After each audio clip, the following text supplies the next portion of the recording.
Hello all, welcome to our channel. இன்றைக்கி வித்தியாசமாக இருக்குல்ல பார்க்குறதுக்கே. ஓகே, நம்ம பேச போகிற கண்டென்ட் இது தான்.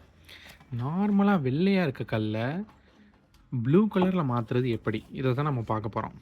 அதுக்கு தேவையான பொருட்கள் ஒரு பிளேட்டு, அதுக்கப்புறம் இந்த கல், ஓகேங்களா. அதுக்கப்புறம் இதை க்ளோஸ் பண்ணுறதுக்கு ஒரு டப்பா, அதுக்கப்புறம் பார்க்குறதுக்கு அதில் ஓட்டை இருக்கணும் அந்த டப்பாவில், அதுதான் ரொம்ப முக்கியம். அது இல்லாமல் நம்மளால் இதை பார்க்க முடியாது. இப்போ நம்ம இதை பார்க்கும்போது அது வெள்ளை கலரில் இருக்குது. இதை எப்படி ப்ளூ கலரில் மாற்றலாம் அப்படின்னு சொல்லி அத்ருதி எக்ஸ்பிளைன் பண்ணுவா.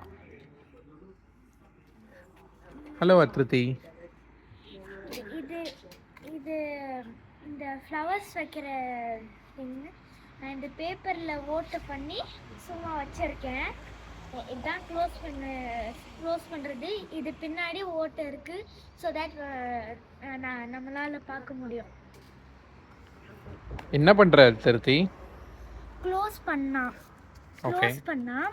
அது உள்ள க்ளோஸ் பண்ணிக்கணும் நல்லா. கொஞ்சம் கூட லைட் தெரியக்கூடாது. ஓகே, இதுதான் ரொம்ப முக்கியமான ப்ரொசீஜர். நீங்கள் பொருட்கள் என்ன தான் பொருட்களை வச்சுருந்தாலும் அது வெள்ளையாக தான் தெரியும்.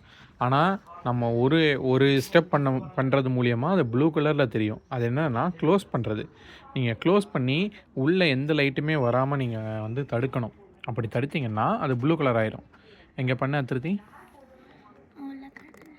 இப்போது நீங்கள் உள்ளே பாருங்கள், ப்ளூ கலரில் தெரியுதா?